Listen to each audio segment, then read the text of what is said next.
of NFL stuff to get into with 97.3 ESPN.com.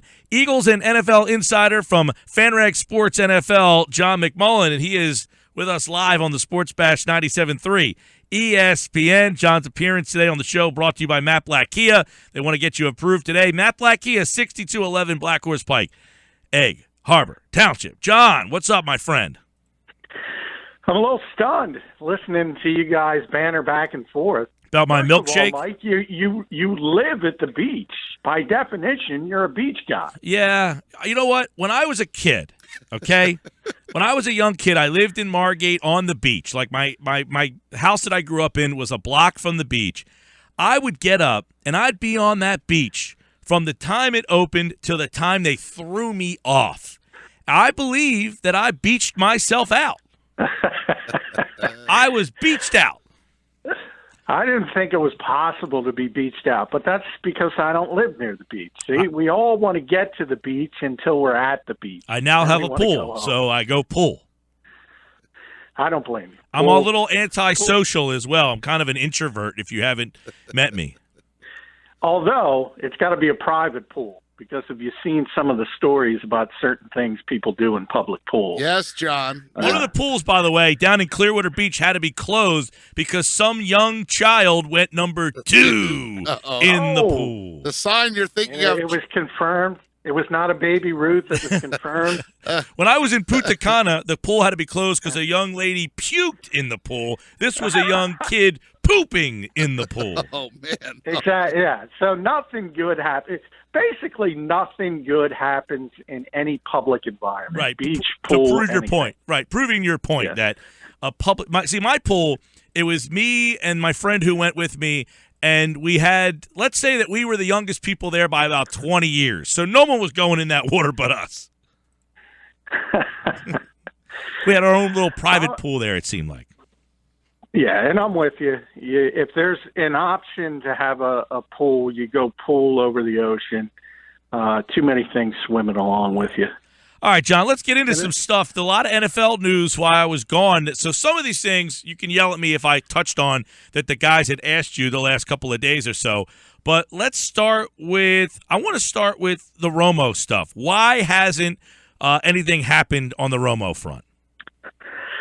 Well, it's really just a game of chicken from the Cowboys standpoint. They're trying to play off the Houston Texans and the Denver Broncos, which are the two teams, not only with interest, but also Tony would have interest in. So you have to have both sides of that sort of avenue covered, and both of those teams would be of interest to him. So their mentality is, hey, until really off-season work starts, and by that I mean on-field work, it's not a necessity for Houston or Denver to have a new quarterback.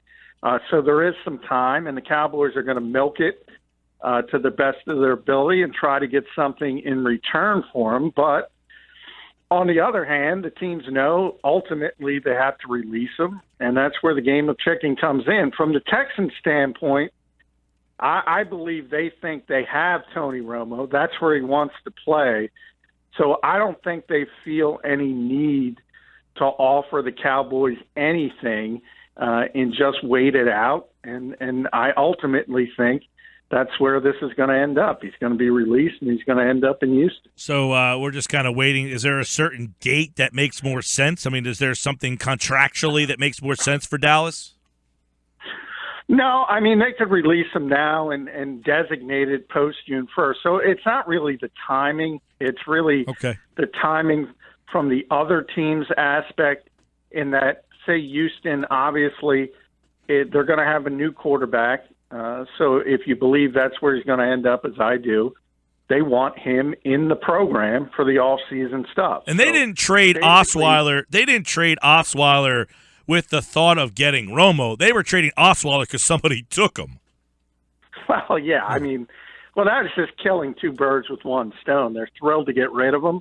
And they did need the space to bring in Tony Romo, whether it's going to be at $14 million with a trade or they renegotiate something lesser than that, which I think they would be able to. They did need the space, but it wasn't directly tied to it, and the fact that they got somebody to take Brock Osweiler off their hands was just a bonus for them.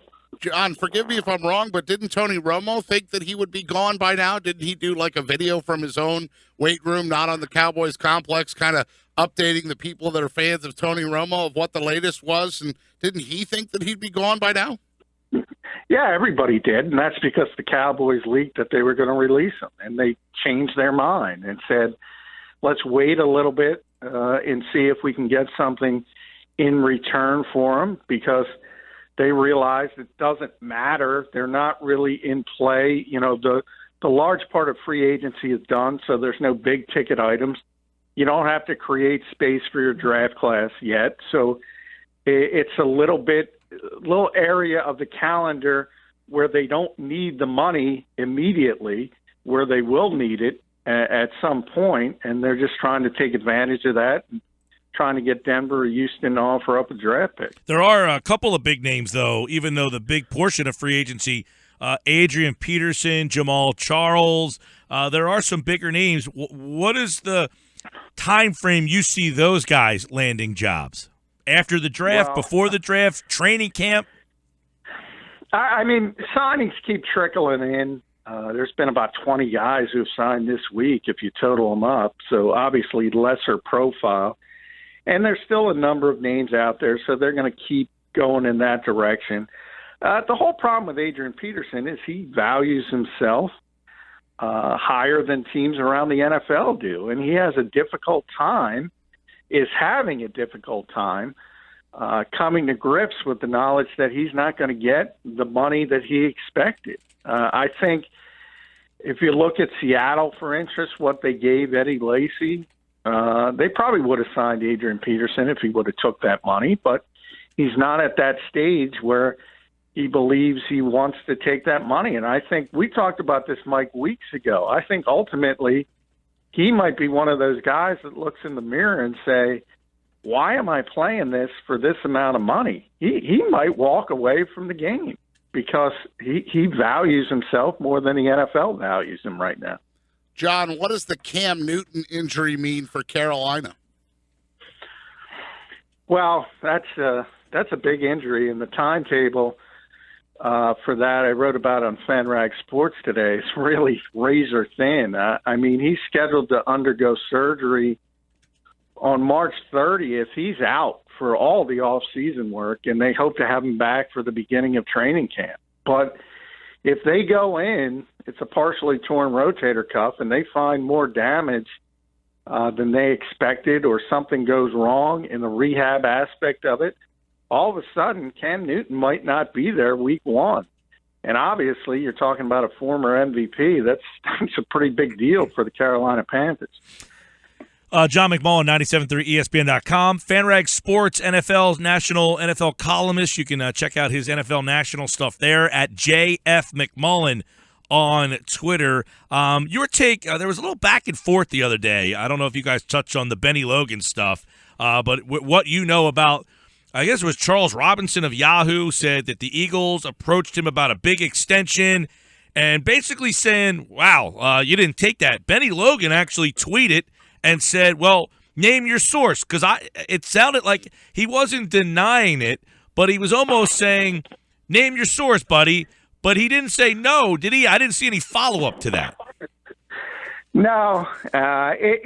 From the standpoint of the numbers that were reported, which were over $9 million a year for Bennie Logan, part of it, look, that's a lot of money. We talked about it with Fletcher Cox. That's a lot of money to tie up in one position. So in one way, it doesn't make a lot of sense that the Eagles would go invest that heavily at one position like that. From the other end of the spectrum, we had known for weeks and weeks that the Eagles were trying to work out a long-term deal with Bennie Logan. I think part of it is right and part of it is wrong. The number is probably a little bit too high just because I can't imagine they would want to allocate that much money to one position. So do we have a feel whether or not the Eagles actually did approach him or not, or are you not buying that?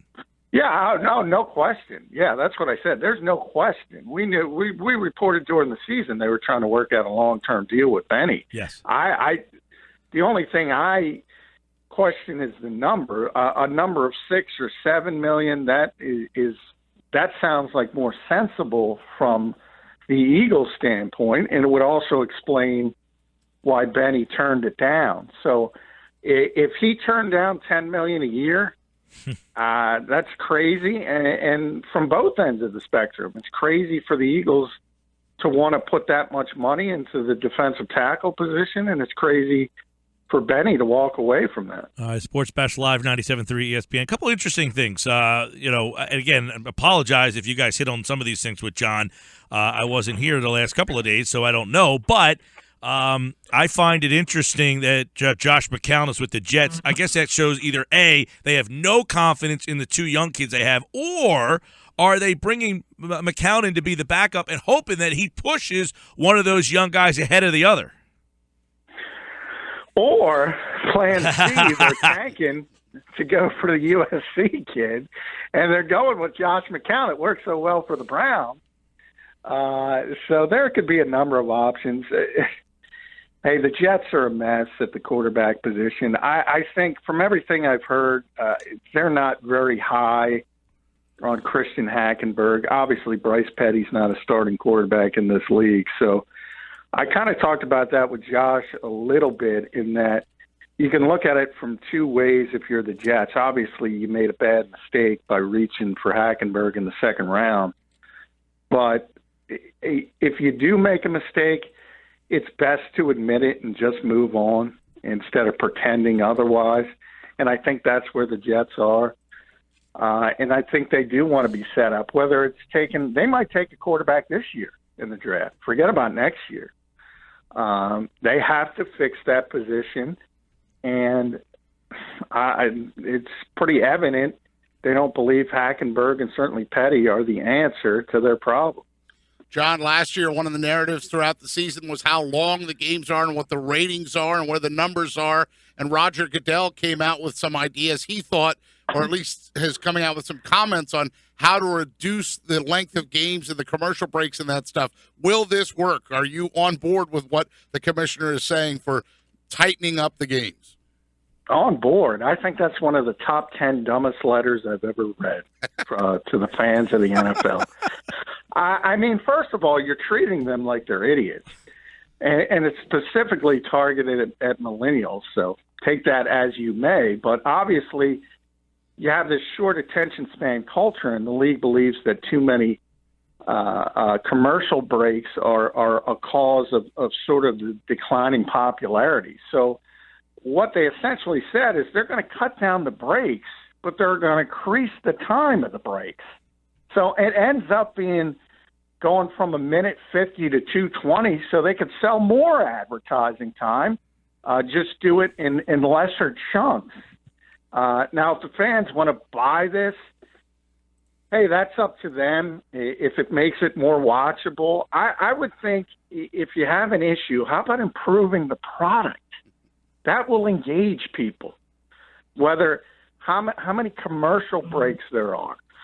If there's better quarterback play, if there's not, we constantly talk about the poor officiating, the over-legislation of the game.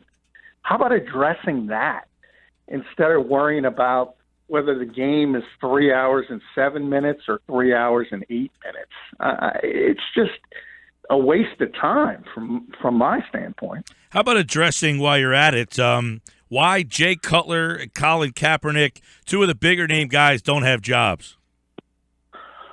Well, a lot of it, and we talked about the Kaepernick is a big controversy around the country because there's a lot of people who think he's blackballed. I talked about that. I don't believe that for a second. This league, if you could win, they don't care if you're kneeling during the national anthem. If the New York Jets believe Colin Kaepernick can turn them into a 10-win team, he'd be the New York Jets quarterback. People don't believe he's a very good player right now.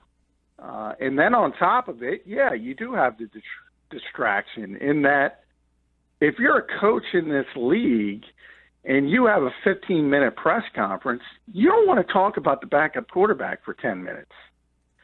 So in a lot of ways, the people kind of spinning that narrative and think they're trying to help Colin Kaepernick, in a lot of ways they're hurting him, because coaches are saying, I'm not going to bring in this guy to be my backup quarterback and have all this constant questioning swirling around, because I just don't care that much. So it's sort of like a self-fulfilling prophecy from some of the people trying to help him. And as far as Jay Cutler, it's a lot like Adrian Peterson. At first, he's got to accept the fact that he's a backup. He's got to be willing to play for backup money, and I'm not sure he's ready to do that.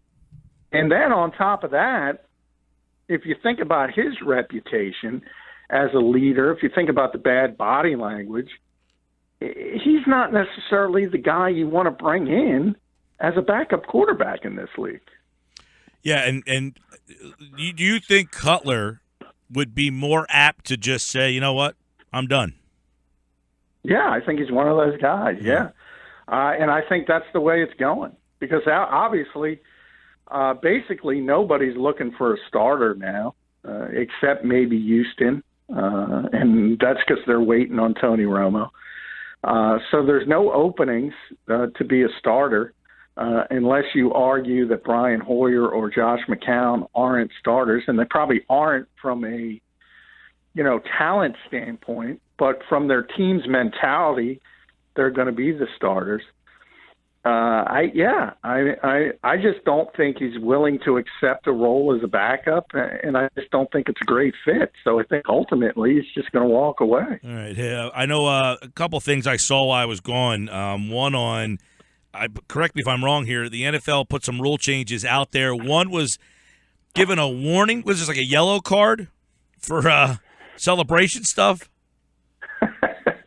Yeah, you could have the soccer referee out there throwing the yellow card. But, that's one of those things where it's pretty evident. They got a lot of blowback. The one, you remember Josh Norman shooting the arrow, and they just got to the point of being ridiculous with the celebration penalties, and they kind of know they have to scale it back. And from that standpoint, it's good, because I've always been in the camp. I mentioned that to Pete yesterday. Look, it's hard to score a touchdown in the NFL. You should be able to celebrate. And if you don't like people celebrating, stop them from scoring touchdowns. It's as simple as that. I think you could leave it in-house to the teams. I mean, one thing that is overblown, if you make a 4-yard run, you shouldn't be making a big deal out of it. But that's something for the head coach to handle, not the league as a whole. There's also I read a tweet about this from I think it was Pro Football Talk, but are they talking about playing a full overtime period, meaning 10 minutes in the regular season is what I thought I read, and a 15-minute period in the playoffs, meaning you play the full 10 minutes. So if you score 3 or 4 times, you'll play until the 10 minutes is up?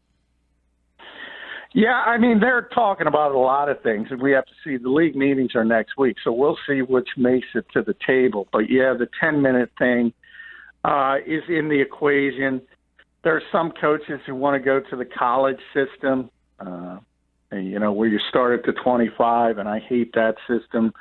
And the more likely scenario is they leave it where it is right now. Remember, just because these things get brought up at the league meetings doesn't mean they're going to pass.